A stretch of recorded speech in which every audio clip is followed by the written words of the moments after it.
wake that ass up. Early in the morning. The Breakfast Club. Yep, it's the world's most dangerous morning show, The Breakfast Club. Charlamagne the God, Lauren LaRosa, DJ Envy is sick. Jess Hilarious is on maternity leave. But Nyla Simone is here. And the good brother Talib Kweli is here. What's up, Peace. King? You say my name like my parents do. That's not how you say it. Yeah. That's the right way, right? That's how my parents say it. You know, the Muslims say Talib. Talib. But I was raised as Talib. Talib. That's how you know I've known you for a long time. You say it the old school way. How are you, King? I'm good. Good to see you. New album, The Confidence in Knowing. Yes, sir. What is The Confidence in Knowing? Not just the album, but that mantra. What is that? Well, first of all, shout out to Jay Rawls, the producer, professor at The Ohio State University, producer of Brown Skin Lady. He's my partner on that album. So shout out to Jay Rawls. But The Confidence in Knowing is a quote that I got actually from Jay-Z. He said it off the cuff in an interview, and I feel like he heard it somewhere, but it stayed with me for years. It's the idea that as an artist, you have to know that you're on the right path. You have to know that you're doing the right thing, even when the world tells you that you sound crazy when you say, I'm gonna be an artist for a living. You know what I'm saying? Even when the world says, nah, that's not gonna work. Your chances of succeeding in that world are so small, you should get a regular job. And there's a lot of voices like that for artists. So for art, you have to have the confidence to know that even though the world is telling you that you're crazy, that you're doing the right thing. You know what's interesting about that? I remember when Hov said, you know, skills sold lyrically, I'll probably be Talib Kweli. I wonder if in that moment, was he truly confident? That's a great question. I feel like he was, in that moment, he was telling us that he feels restricted. You know, he still had to like drop an album every fourth quarter to get the sales of Rockefeller up at that time. He still had to make records for the radio, records for the club. The business of it. The business of it. And then after that, when he was a billionaire, he no longer had to do that. Now he got the Basquiat dreads. You know what I'm saying? Now he looks like how I look like in high school. He sounds like how I sound like in high school. You know what I'm saying? Do you ever feel restricted? Because I know like you do your own thing a lot. Like, so have you ever felt that restriction? Even like with the release of this project, I've seen you talk about like you tour so much and like just some of the comments you made about yourself. I think you're in a really great space and you love the space you're in, but it's a lot different. Artists normally, like you said it yourself, you would understand why someone would call you a one-hit wonder depending on where what they listen to in hip hop and what era they are. A lot of artists would be upset about that, but you are very comfortable with where you are. Do you feel restricted sometimes? Like you have to fall into the business because of whatever reason? I think I've gone through that. I can listen to records I've made. I like all my records and I think that I'm good at my craft, but I can listen to records I made 5 years ago, 10 years ago, 15 years ago, where I'm like, okay, I could tell the intentionality behind this song was to be in the music business. Gotcha. Trying to get a single on radio, trying to get more ears and eyes of what I'm doing. And the less I do that, the happier I am. When did you start doing that less though? Like, do you remember that moment of like? Man, I think it was a gradual process. I'm not sure when I really stopped doing that, but I think around the time when I started, I did an album called The Seven with Styles P. And on that album, it was no pressure to have a hit single or have a radio single or anything. It's just like we just gonna bar everybody out. And after that, I did an album with Diamond D. You know, did an album with Madlib. I try to work with people who I don't have to meet that expectation. Well, wasn't that the meaning behind Rawkus back in the day? Like, wasn't that label there so artists didn't have to compromise? Yeah, but then Simon Says happened. And it was such a huge record. Like, the first Rawkus song that made it to radio was Definition, Me and Mos Def. And Flex liked that. And he was playing that. If you remember in the era, Flex was so big in that era. And so Simon Says comes next. And Simon Says, before Simon Says, the Rawkus thing was independent as fuck. Like, we don't need the radio, we independent. Until you get a radio single. Then the label started chasing them hits. Remember they signed G-Rap and they signed Smith & Wesson. They had G-Rap and Jagged Edge record. You know what I'm saying? It's like, you know, with all due respect to both G-Rap and Jagged Edge, that record didn't work. That's not what you want to hear. That's not what you wanted to hear from either one of them. And so they got kind of caught up in that, trying to chase them hits. But I was going to say, in the confidence of knowing, because I feel like, especially the type of rapper that you are, when you talk about knowing, it's like understanding life and just like the amount of knowledge that you drop. It's kind of like, how do you navigate and just like staying balanced, because the things that you talk about aren't really light subjects, like it's real life. I think for me it's been rewarding to be this type of artist and to, you know, I love what I do, and I'm someone who I try my best to focus on the culture of hip hop. And I think people outside of the culture see hip hop one way. They see it as just greed or sex and violence. And it's easy for them to critique that. But I think for me and the community I come from, it's just always been about the culture. I'm excited about it. I wake up excited about it. I think just trying to be excited about and doing what you love for a living. Like I'm not in it to make money. I want to make money, but I don't rap to make money. I try to allow who I am to create revenue streams, and I encourage other artists to not depend on the art for revenue because it ain't out there like that. But yeah, I hope I answered your question. It's a good question. I'm not sure I answered it properly. No, you do. I feel like, because I'm a person who gravitates towards like conscious music, and I feel like at times I don't want to be aware, but I can't help but be aware because this is just where I'm like, this is now, just that's interesting. I gravitate Yeah, because towards. music, especially for people who are marginalized in the communities that we serve with our music, these people have hard lives. And so music should be an escapism. And it often is. And so a lot of people go to the club, people work hard all week, they save up their coin, they go to the club. They don't want to hear somebody talking about the election or black nationalism or, you know what I'm saying? They just Depends how you do it. They just I want got to hear the dragged jam. for saying that in this room. You got to let me say it with you. Yeah, thank you. Because I basically was trying to say that as well too. Like, even if I have like conscious music that I listen to, like when I'm out and I'm partying, I really don't. Stuff gets heavy. Like I just Me want to too. But party she and have a good prefaced time. it. She started off by saying, "Nobody want to hear that shit." Yeah, That's not what I Did said. she- No. That's not what I said. That's how it was edited. not That what is you not said. what This it was How after you Kendrick said- dropped the party. You know what's I crazy? was party asked guy. the question. It's not what I said. It was how it was edited. Yeah, and yeah. I was asked the question For the clips. Yeah, right. But I feel like No, I think he that's edited what it with she his own said. fingers. Right. What I was basically trying to say is like, even if the music is great and it has a place, I think like more people feel like they want the escapism. They a do. lot of time. And That's they how I deserve it. feel anyway. They I'm not a deserve it. stats person. This movie that Issa Rae did years ago, she kind of like set us up for the Kendrick and Drake battle. I forget what it's called. It's Issa Rae and Lakeith I Stansfield. know you're talking about. In that movie, there was an argument about Kendrick and Drake. It was a rom-com joint.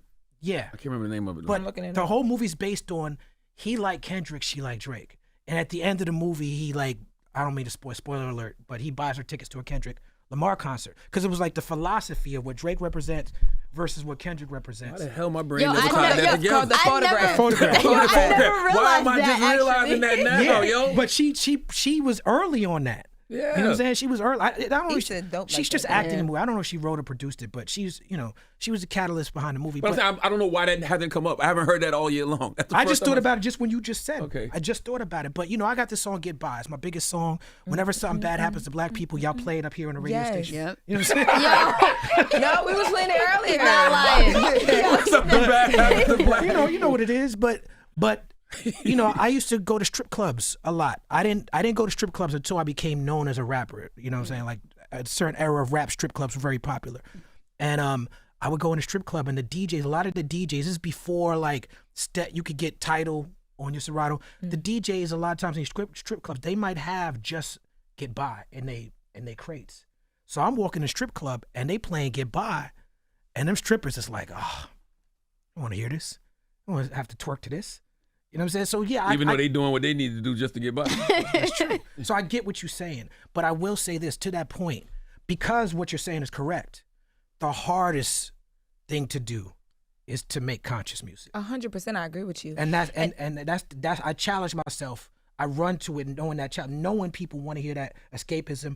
How can I be so dope that even though they don't want to hear this, they hearing still gonna have to hear it? And I that's don't know why if I label you a conscious commended. rapper, though. Go ahead. I consider you that, and that's why with when you were I think it was Torre's the Torre show when you were on his show and you said the thing about like you're a most touring rapper, like you tour, you make money, but at the same time you would understand why some people would say the one hit wonder thing because they're not tapped into the conscious or whatever, however people label you. I really was like, wow, I've never heard an artist like kind of use that to big themselves up. And I commend you for that because a lot of artists take that personally. Like, I can't go in a strip club and hear my music. Like, are y'all crazy? You should be playing my music. Right. I'm really self-aware. I think I try to be self-aware. I try to understand my worth, my value, but I also try to understand perception. Perception is not always reality. The way people perceive me, it's not what it is, but I still have respect for their perception. I want to go back to something you said about Simon Says because it just made me think about it, right? Simon Says wasn't necessarily what you would call a radio record. It wasn't. So why would Rawkus say, hey, Cool G Rap, do a song with Jagged Edge, instead of just saying, hey, make the best art y'all can possibly make, and if radio messes with it, clubs messes with it, they just do it. I mean, think about how big. I mean, terrestrial radio is still very important, still very big, but it was bigger back then. It was like without the radio, you know what I'm saying? Like Souls of Mischief. If you're really dope, why ain't you signed yet? That was the mentality. Why aren't you on the radio? Why aren't you on? And so that's just what it was. Simon Says, I don't think was made for the intention of getting on the radio. Pharaoh was trying to make a hot joint. Right. But it's such a good song that they tasted a little bit of that success, and now that's the only thing they focused on. That's how I feel about Get By. Like, Get By is not a radio record. It's just a super dope record that means something to a lot of us. And when you hear it, it's like a feel-good joint. Matter of fact, the video for Get By, myself and Rawkus put our money into it because we were at distribution with Priority, I think. I had put out a single for that album, 2 singles already, and the major label, the distribution, they wasn't going to give us no money for it. I'm like, Get By, this to me was a hit record in my head. I'm like, this is a single, but they didn't support it. So we put it out on our own. So it's like, to your point, it's like the machine didn't see it. They was like, that's a mix show record.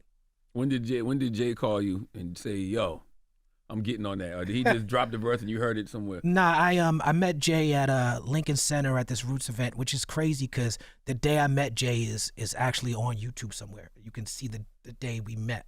Wow. And I told him we should work together but he gave me his two-way number, his two-way pager. Remember you had to put it next to the. And I paged him and I was like, yo, get on this remix. And he was like, I got you. And then I didn't hear back from him. I hit him up like 2 or 3 times. He never responded. And then one day he hit me, he said, what's your email address? And I sent it to him. And 5 minutes later, the verse was in the email. Wow. And then if you listen to that remix, there's many different versions of it, but the one that people listen to the most is me, Kanye, Mos and Jay-Z. Yeah. So when I got the whole verse, for me, it was going to be me and Jay-Z.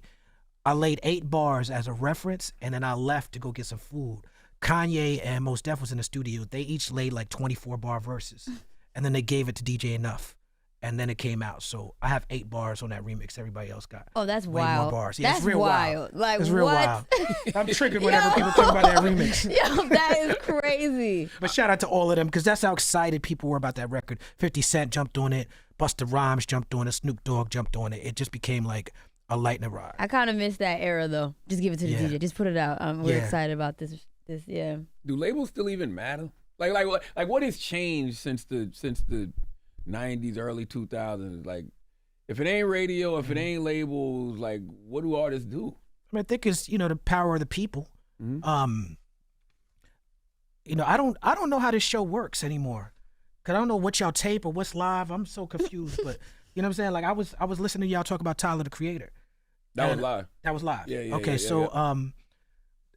I think what people from his generation, like the conversation that that was had around Tyler and DJ Khaled when their records dropped at the same time, and Khaled was on social media like not understanding how Tyler went #1. I think that to me signified the change. Yes, where we're going from this like very industry-based radio with your relationships with radio to like the internet. Because Tyler is developing the internet. your organic fan base. And I think Tyler and Odd Future and people like that are they now like that, like y'all was alluding to, they now the old school of that. Now there's new kids who I probably don't even know about.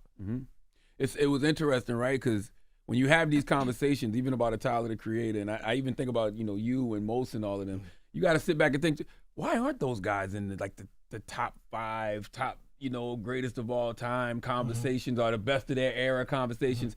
Because it's almost like y'all didn't have the machine behind I think they are I think we not in those conversations. People like our age are not having them conversations. I think that the kids are. Yeah. Yeah. Even when you hear people say like, for who? Are you Future's talking the about for Tyler? GOAT. You've heard this, right? Future, because definitely he says that. You talking about You like say this? that. You mean the whole like, is he more relevant in the streets conversation? I think just like it goes from eras. Like there's a certain era, it's regional too, but there's a certain era that for certain era, nobody's better than Lil Wayne. For a certain era, nobody's better than Future, and nobody ever will be. For a certain era, nobody's better than Biggie, Jay-Z, and Nas. I think it keeps. Mm-hmm. That's You know true. what I'm saying? I have Future in my Fantastic Four. Okay. So for this era, so it's Kendrick, Cole, Drake, Future. But then I sit back and think to myself, why isn't Tyler in that conversation? Tyler's Tyler not a a little product of the after. industry, maybe. That's Like, what he's that's not what I'm saying. Yeah. So even with guys like y'all, like the machine wasn't behind y'all. Would But I've y'all- heard people say, you know, Y'all would say Future's a product of the industry? I don't feel like no, not the industry, I but don't feel like Future's a product of the industry. Honestly, a little for real. combination of both. I feel I like think he he got is. some A sprinkle. industry vibes when like the whole like dating Sierra thing happened just because of his relationship. But music wise, the industry doesn't like really push I mean, isn't Future. his uncle's like, Rico? He got Yeah, I met relationship Future ties. when he was 15 years old. Yeah. But I just At mean Rico like the Wade House, rest in machine. peace, When I hear Rico product of Wade. the industry, I think like, oh, these are artists that had that. Like it's obvious the machine is there. I feel like Future does his own thing. He's I might be mistaken. I don't know, because I know Future was bubbling in Atlanta in a way that, I wasn't really a part of that. To see how he bubbled. yeah, He came up in the street. yeah. Definitely Came up did. in I feel like, but that's what I mean. Absolutely. He's still there. A lot of product of the industry people, like they can't still bubble in the street. It's hard to do the balance. But Like so I think did all All of those them guys. bubbled Yeah, in the Drake, street. I don't Cole, even know Kendrick, they what's all happening started right with now. Drake mixtapes. bubbled in the street versus a Future bubbled in the street. It's different conversation. Yeah, one's like It- street, and then one was to the 100%. woman. One was a Like, street guy, Drake, one was to the woman. It's different. We don't got to argue about it right Well, now listen, because it's about you I say here. this. I say this. When I say product industry, I'm not saying that you like a plant or like that's not what I'm saying. What I'm saying is at a certain point a button was pushed and the building got behind you. And the building absolutely got behind Future. And in Tyler's case, I have to clarify, I feel like in his case the building, his labels, they got behind him. But it's not, they didn't get behind him in the way that they would get behind an artist they would push to urban. They're not bringing him up to see y'all the way they would bring up a certain artist. They're not pushing Tyler. And maybe that's just because I had Tyler and his crew moving. He's not being pushed to the urban I think it's because audience. of how they're moving, because they were like early strategic on internet with trolling, and he was creating like his own like TV episodes. Like he was an innovator. He of was the trolling me. internet. I still want answers for this. he did a video years ago where he said he was in his house or someone's house and he pretended to fall down the steps. And he got up, he said, "Hey y'all, I'm Talib Kweli." And to this day, I still don't get the joke. Yeah. I hope he wasn't trying to diss me. You know what I'm saying? Was it at a birthday party? I don't know He where was it like at. wearing a birthday hat. I don't remember what he was wearing, but I remember that. But I never got an explanation for that. But I guess that's the question I'm trying to ask. When I look at a group like Black Star, Most Def, Talib Kweli, should be mentioned in greatest hip hop groups of all time category. appreciate Is it that. because there was no machine behind you to push that button? Well, we had a button push though. To be Okay. fair, Okay, Rawkus gave the illusion of independence. But what made Rawkus different wasn't just the artists they signed. It was because they took Black Star and Company Flow and Coogee Rap and all these people, and they spent the money.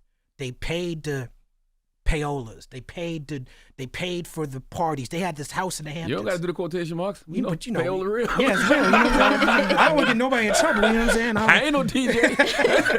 I ain't never But played. they paid for when you in that era you saw Rawkus videos on Rap City, on 106 and Park, on they the radio promo, all that stuff. They did all the stuff the major label did while saying we're independent. And I think that's the difference. So it was a lie the whole time?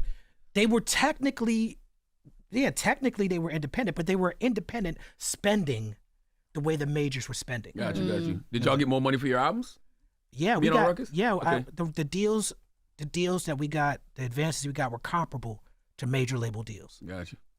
But it was like it was presented. They do that now though, right? So now when they roll out artists, they'll have a big major label, but they won't even tell you the artist is signed. They'll let the artist bubble on social media and get your own because they realize that's how people discover art. So that's what Rawkus was doing back then. Did y'all ever flirt with signing with somebody bigger, like a Def Jam? Or... Black Star had a deal on Geffen, and we had a deal on MCA, and then Rawkus got scooped up by Geffen, and Geffen got scooped up by Interscope.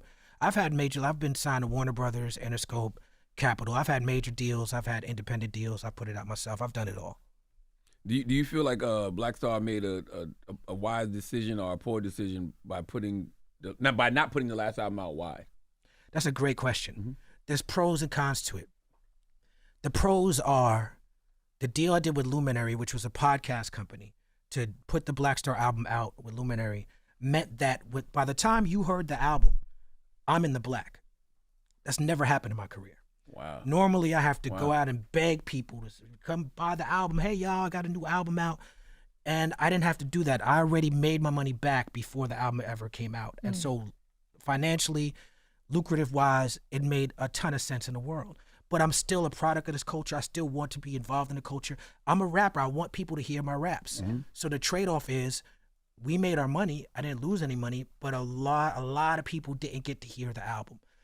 I will say that I wish, and this is a wish and a hope, that people would be more I wanted to say this to you earlier about being a conscious consumer, because you said you're into conscious music.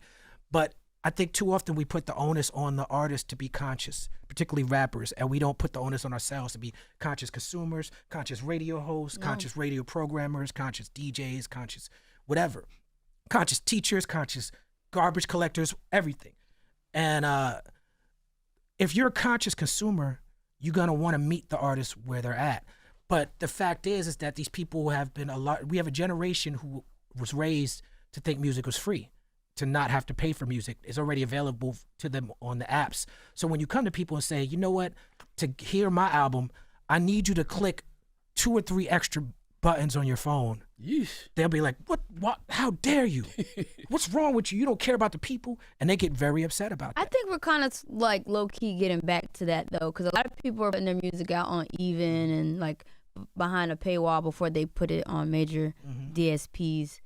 And I mean, yeah, I'm guilty of. I mean, I grew up on LimeWire. Same. Then, so like, I pay for did artists that I too. support though, because I know that. So like, if I support you and I really lock it, like Wale, I always pay. I will pay for his stuff, even though I don't even. To be honest with you, like it goes to the other side of your Apple Music library, like when you actually download it, and I never go over there. But I just funny. do it just because I want to support him. Right. So it's a little bit different for us. Yeah, I actually completely. buy music for sure. Yeah, I can't be mad at someone who doesn't. I wish more people had the knowledge to know, because it's expensive, not just financially, but spiritually, mentally. You know, we put blood, sweat, and tears into this, and it's like, you know, and now in order to be successful in the streaming era, you have to feed the machine. You have to keep creating, and you're rewarded by that. See, that's actually what I really was trying to ask, and the confidence of knowing, because being conscious is like, you know so much, and you'll say these things, but people don't really hear you. And like, is that frustrating? Yeah. There's a lot of things that I hate being correct about. And I get frustrated, but that's just ego. So I have to remove my ego from that. And that's why I laugh, because I've been working on that a lot lately. What were you correct about that now? You'd be like, told y'all. Like you were correct then, but now it would so much. I know there's one you You be can like, point to the songs. I don't too. think it's ego to be like, I told you, nigga. Yeah, like I know you be like these. I don't think that's ego It at has to be all. at least 1 or 2. Give me like the top 2 of like, The top I 2. said it. Okay, the top 2. I used to be on social media a lot. I've been kicked off a bunch of social media because I argue with people and I engage, and they don't want that. And the arguments I'm having are over like bigotry and politics. It's not like, in my opinion, it's not trivial stuff. It's stuff that's important to talk about. But man, if you ask anybody about me on social media who's not a fan of me, you'll hear this often. Talib Kweli calls everybody a Nazi. Why is he always saying everything is white nationalism? Everything is, and what's in the news? What's dominating the news cycle? You ain't got to tell me. You have a right-wing general Yeah. who gave the definition of fascism. He said fascism is a right-wing extremist, That's right. authoritarian philosophy that this guy that I worked under when I was his military advisor is a fascist. This guy praises Hitler. I've been ringing this bell for years. Since 2016, I was out in front of the White House protesting because he was saying fascist Hitler-like things. And people were like, you're crazy. You keep saying Nazi. People would come to my page. I put up an anti-Trump post, and people would stop what they're doing in their day and come to my page and be like, you shouldn't do that. You're a Democratic puppet. You're a puppet of the Jews. This is the type of things people will say to me. You tell me that because I'm against Nazi, that I'm a puppet of the Jews. That's right. You know who you sound like? You sound like a The Nazi. Nazis. Yes. And I felt like I was going crazy a little bit because to me it's clear I'm a little disappointed in our mainstream media because the way that the CNN and MSNBC and all them, they're on the story now, but it's like, this is nothing new. I just had this conversation with Anderson Cooper last night. Yeah. Like literally, because I've been talking about this double standard. The fact that we treat Trump so normally is mind-boggling to me. Yeah. And if you've ever read like a book like The Rise and Fall of the Third Reich, you can see exactly we're on the same exact path, a fast track to fascism in America. It is. When Trump comes out and says Kamala Harris is a socialist, communist, Marxist, those are the enemies of the Nazis politically. Yep. That's the opposite political spectrum. So if someone is trying to pander to Nazis, they're going to call you a socialist. They're going to call you a communist. And Kamala Harris is not any of these things. She's an imperialist. She's a capitalist. She's not a socialist. She's never been a socialist. She's never been a communist. These are just boogeyman words. And the Democrats, Kamala Harris, Joe Biden, all of them, Barack Obama, Bill Clinton, the Democrats as a party, there's so many things you could say that they've done wrong. There's so many flaws. There's so many times they've taken advantage of the black community. There's so much out there you could criticize them for. And a lot of these criticisms are valid. But what I find disheartening is you have people who can now become experts and can eloquently tell you how racist the 94 crime bill was and why Joe Biden shouldn't have said on this show, vote for me if I'm black. They know all that stuff. But then you point to Trump's racism and they're like, I don't see it. I don't see it. I don't see it. What? That's right. I can't trust you. I'd rather trust someone who says, I don't trust either one of them. That's right. Yeah. Than someone who's trying to convince me to support Trump. So the fascism thing is because to me, that's the difference. Even though I don't agree with a lot, I don't agree with the Democrats on Gaza. I don't agree with the Democrats on certain immigration policy. There's a lot of things I don't agree with them on, but they're not fascist. None of us you do not want to live under authoritarian rule. Yeah. You just don't want that. These guys, the right wing, they straight up say they do not believe in democracy anymore. They don't want a democracy. They don't like the idea of the DEI, right? They don't like a diverse America. All these foreigners coming in, having a vote. They don't like that. They want minority rule. That's why they have the Electoral College. The Electoral College was designed so that rich white men have all the power. Even if the majority says this is the people we want, they say, well, we're the landowners, so this is the people we want. You know what I'm saying? So that's one thing. And then the other thing you would be jailed right now for having that conversation. Like literally, that's what we're headed towards. When he's talking about we're not headed towards. It's a potential. We got 11 days. Like he's talking about putting journalists in jail, talking about jailing his political opponents, talking about putting people in detention camps. If you vote for me, you won't have to vote anymore. Ever again. This how much like that's clear fascism. It's mind-boggling, bro. He led an attempted coup of this country. We saw it. He wants to get rid of the Department of Education, which one of the top things that says in Project 2025, something he says he has nothing to do with, even though all his advisors and all his people are the ones that put it together. Anyway, I don't want to talk too much about that guy. It is what it is. Yeah. Well, I do have one question. It's kind of related to that guy before you get off. Okay. I mean, look, if y'all want to talk about that, I could talk about it all day. It goes back into music. When Kanye was on Drink Champs and he made the Common versus you conversation, and then you had responded and was like, you talked about how he told you that he didn't really want to be down for Trump, that Rick Rubin made him do that, and like all that stuff, right? Have you talked to Kanye since all of that stuff? Yeah, the last time I spoke to Kanye was I ran into him at a hotel maybe last March. This is after Drink Champs? After Drink Champs. Wow. And this is after your comment. Had he saw what you said in response? Yes. This is the first time I saw Kanye after Drink Champs. And I walked up on him. He said, I knew that was you. I could tell from your silhouette of your baseball hat from across the room. And then we had a long conversation, and he told me then that he does not support Trump anymore. He's said things since then publicly that would lead me to believe he still supports Trump. This guy goes back and forth. But when he sees me, both times I saw him, he says, I don't support Trump. I feel like he don't want to say that in front of me. But if you watch the Drink Champs, he says, Talib Kweli is always telling me to read. I wish he would read himself to death. That's what he said on the show. And it's because a lot of the things he says, I would send him links and articles. Instead of just, you wrong, I'd be like, here, read this. And so that's what he was reacting to, the fact that I keep trying to make him read. And I feel like Kanye is a genius. He's an icon. Musical genius. Yeah, musical genius, icon, fashion icon. Culturally, he's very important, but he's not very well read.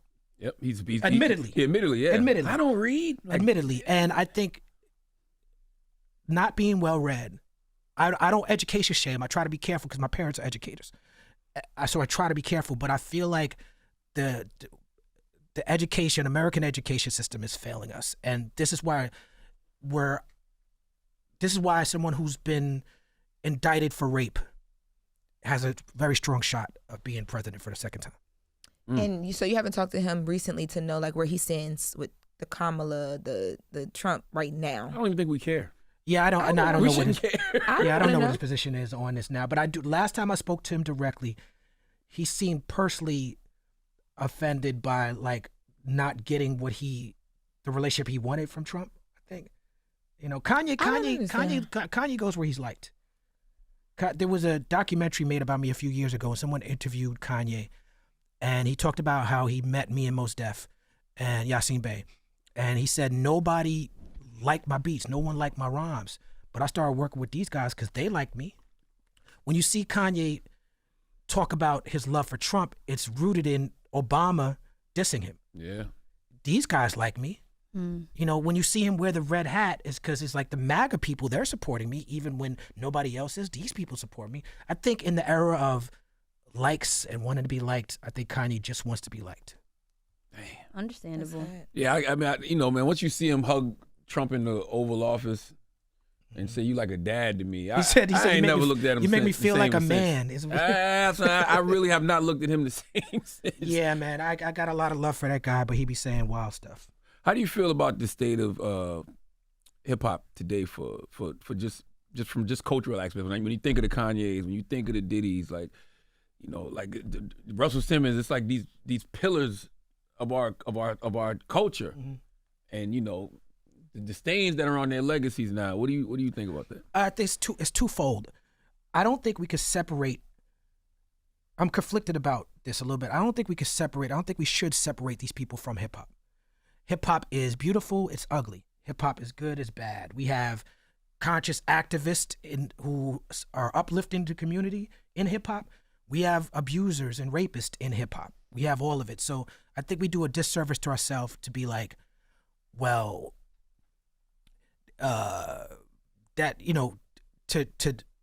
not talk about it in that way. We have to hold each other accountable. We should, in the hip hop community, we should hold these people accountable who are doing these things before it leaves our community. Before we have to see the mainstream media explain to us what a freak off is. You know what I'm saying? This should already be issues handled in our community. With that said, I'm glad I don't know what a freak off is. You sure you don't? I couldn't explain it if I tried. You see the baby oil behind you?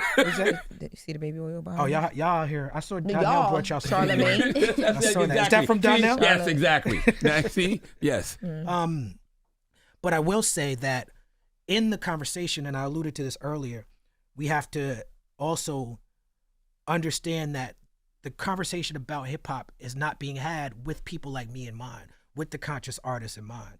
And so yes, hip hop is all those things, but hip hop is also very beautiful. I don't think hip hop should be held accountable for what Diddy is accused of. I agree. I don't think hip hop should be held accountable for what any of these people are accused of or doing. Or with Diddy, even with Diddy, like there's the accusations and then what we actually saw in the tape. So that's not an accusation. Like we saw him hit that girl like that and beat on that girl like that, and like we have to deal with that. But to me, that's not a hip hop thing. That we can't blame hip hop for that. But as a hip hop community, we should circle the wagons and address it. Because it's gonna be impossible, right? Like I think about what happened with the 50 years of hip hop when or even now it's 40. I think it's 40 years of Def Jam. You can't tell the story of Def Jam without telling the story of Russell Simmons. But you got to tell everything in totality. When they do these bad boy docs in the future, you're gonna have to. Now, where's it at with Russell? I know they said he was served in Bali or something like that. It's just the accusations. It's just accusations at this point. Yeah. But yeah, I mean, we have to address it. Russell, he's important. What's even deeper than Russell is somebody like a Bambaataa, right? Africa Bambaataa. There is no hip hop without him. But there have been several allegations and accusations. As far as I know, he hasn't been arrested. He hasn't been to court. But you want to respect victims and you want to uplift their voices. If I'm to believe these victims, this is something we have to be able to address. but to be honest about what these people are. You know, KRS-One got in trouble on Drink Champs years ago. Because first of all, on Drink Champs, you get drunk and you be saying wild shit. But he got in trouble because, you know, he was there in the Bronx at that time. He was trying to say that he was trying to big up the legacy of Bambaataa and not ignore it. But people felt like he didn't do enough to support the victims. Got you. So I think it's because, sorry to cut you off, No, but please. just as a woman, I think the biggest part of that is there's always this like, should we believe, should we not believe, especially when it comes to power, celebrity, money. Power dynamics. Is Exactly. A thing, yeah. So I think it's always just, it's such a weird line to tote just because of that. It's like, so you don't blame hip hop. You can't separate the man from the music. Some people won't do that, right? And that keeps the celebrity and the power in it. And then you ignore and you blame a Cassie and say, oh, she just wants money, until you see her being dragged up and down a hotel hallway. So I think that's where the tuggle with how do we deal with it as a community in hip hop, right? Like that's for me where that line always comes, and it's hard to kind of figure out where you hip hop though, fall. or is it like to your point? And when I said I Talib, just mean like us, like how he said we need to deal with certain things before it's mainstream and others. That's what I mean by that. Not just hip hop as a music genre, but like just us as black people. So you mean people who were aware of this behavior the whole time and never said anything about it? Yeah, I mean, if you're aware, I've been around these people, and I haven't seen any of these type of things. But I'm sure there's people who've been around who have seen these type of things. You know, women. The stats tell us that women aren't often lying about these things when they're saying they're abused in this way. So, you know, I definitely believe in innocent until proven guilty. But at the same time, we have to uplift and support victims, and we have to your point, understand when there's a power dynamic involved. That it's somebody like a Cassie, you know, there's a lot of criticism about how she went about doing it. None of us were in her situation. It's very dangerous for her to come out and say these things, you know, not just in terms of what people think someone like a Diddy is potentially capable of doing to her, but just in terms of how the society looks at her. That's right. Her mental health it's a lot, man. God bless Cassie. She's very brave, and it's a shame that she went through that. It's a shame that it got to this point that we had to see this videotape for her to get any semblance of justice. And I don't even know if she feels like she got justice. It's also interesting because I feel like when you do like call out something on culture that, hey guys, this is something we should actually be paying attention to, like this is a problem, it kind of falls on deaf ears, like, because like how are you actually going to get the message across? Like I don't even know. It's almost kind of like seeing like police killings, like you see it happens, you feel away, but then you just keep like, it's already normalized so much that I don't see a change. I want to share a story to your point about a lesson I learned in that. Years ago, Rick Ross had a lyric on the song. Oh, you didn't even know it? Yeah. And people were upset about this lyric, rightfully so. Me and Lupe Fiasco were arguing about it on Twitter. It caught Mark Lamont Hill's attention. He invited me on his show. He was on HuffPost Live at the time. And I was on with Rosa Clemente and Jamila Lemieux. And we got into an argument, and their point, these were friends of mine, but their point was that what he's saying should not be tolerated in hip hop culture. And I was like, I agree with that, but I don't think we should separate what he's saying from hip hop culture. Like there are rape lyrics in hip hop culture before Rick Ross way said this, before Ross, right? So I think we need to have context. And I was trying to make a nuanced point, and a lot of people didn't agree with me. You know, Dream Hampton was somebody who I thought was a friend of mine, came out against me and was like, Talib Kweli is enabling rape culture. There was another lady, Brittany Cooper. She had the crunk feminist thing. Oh no. And she wrote an essay about how I am a poor example of I'm not an ally to women because I'm protecting Rick Ross. And then all the Rick Ross fans was mad at me because like, why are you calling out Rick Ross? So I was like caught in a rock and a hard place how I felt about it. And I wrote a response to Brittany's thing about me because I felt personally offended by it. And I stand by everything I say in that response except for one thing. One thing I did in my response to her was I talked about my activism. I talked about the work I've done, my songs, and you should take into context who I am. But I declared myself an ally to women. And I learned in real time that that's not my place to do. And so I dismantled my own argument by declaring myself an ally to women. It's not my place to do that. It's for women to tell me that I'm their ally. And that's something I had to learn. That was a blind spot that I had to learn. So even though I felt like I was being treated unfair, you can be treated unfair. You can be right about something and still respond in an incorrect way. And I think that that's important too with hip hop artists, because I feel like a lot of times when things happen, you really don't know where to lie because certain things have been normalized. And also too, you want to believe all women, but then sometimes we find out through court cases that things aren't true. Mm-hmm. But I think it's important, like what you just said, is like you said, you know what, I got that wrong.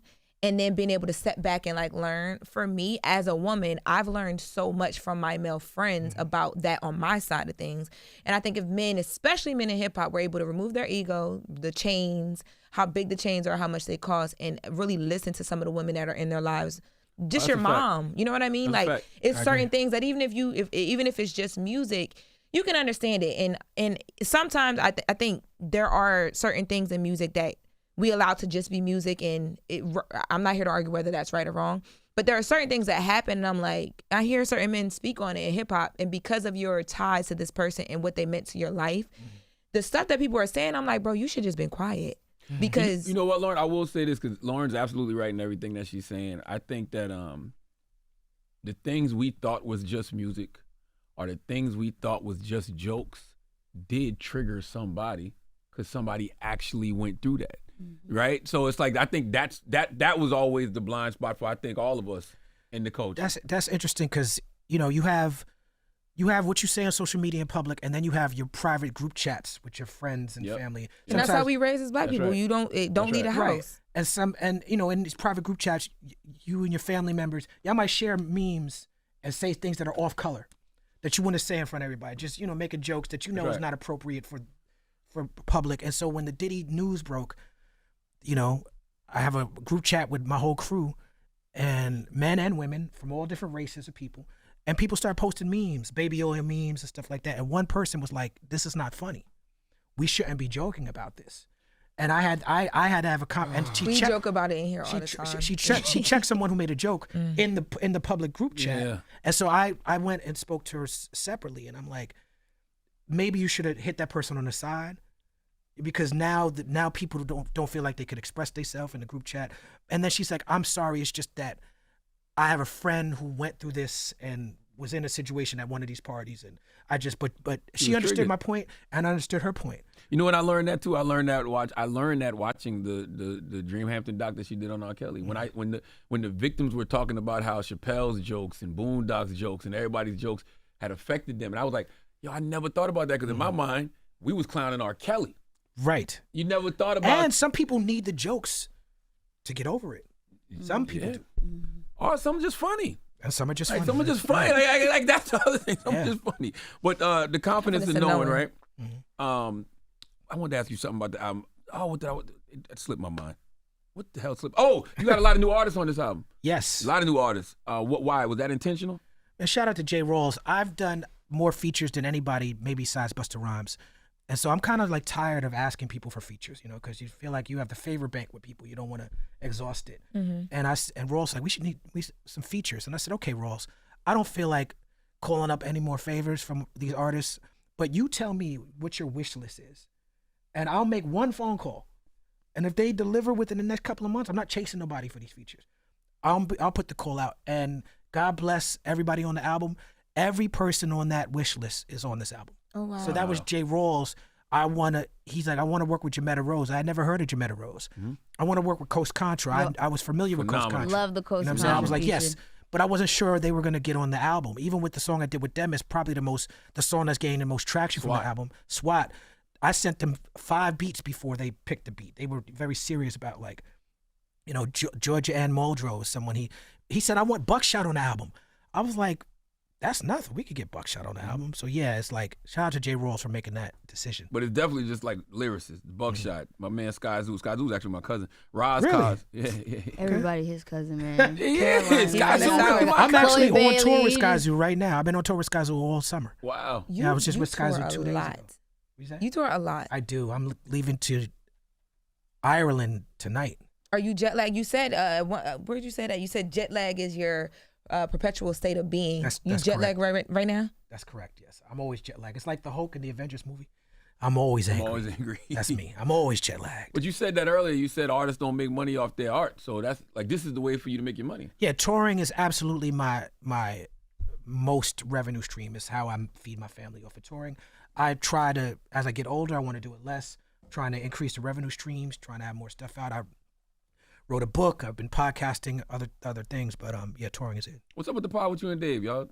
What? The pod with you and Dave, y'all not? Dave kind of does that.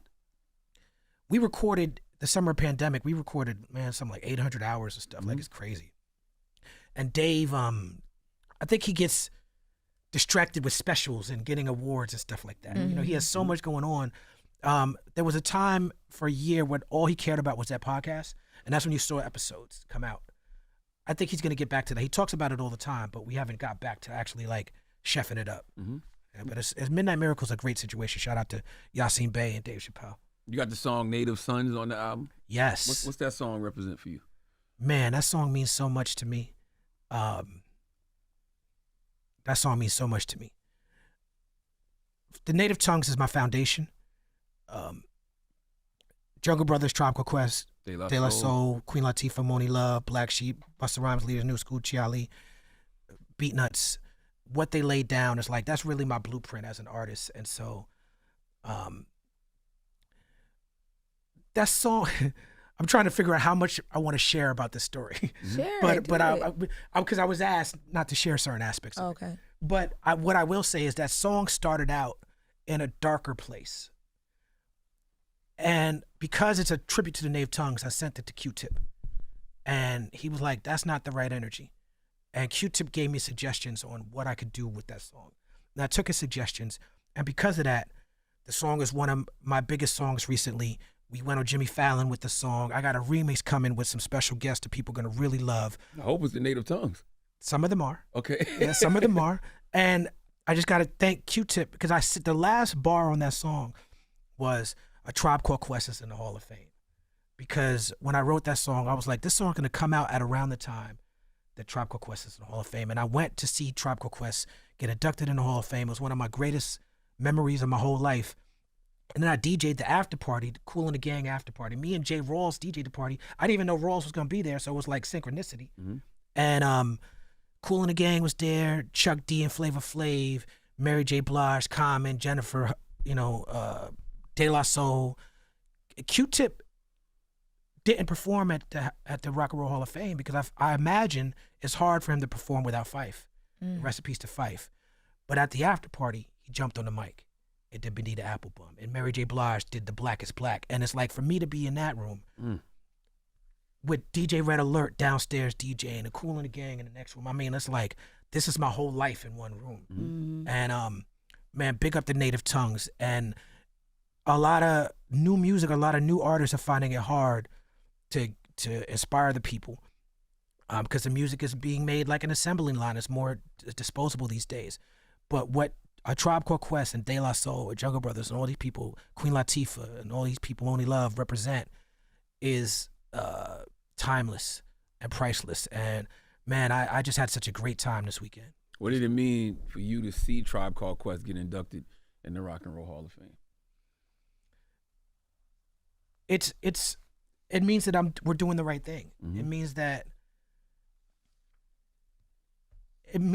when we had the confidence of knowing back then, when hip hop wasn't this global thing, that we were right, and I feel so good for the family of Fife. And Q-Tip is, if you watch that documentary that Rappaport did about Tribe Called Quest, Pharrell in that documentary says, we're all they sons. And musically, I believe that. Talib, Kweli, y'all. Yeah. The Confidence in Knowing new album with J. Rawls is out right now. Thank you for coming, my brother. Shout out to this wonderful energy. I really like this interview. Y'all did a fantastic job. Thank you, sir. Y'all talk about important things, and I'm glad I got to come up here and thank y'all. Absolutely. Thank you. It's Talib Kweli. It's The Breakfast Club. Wake that ass up. Early in the morning. The Breakfast Club.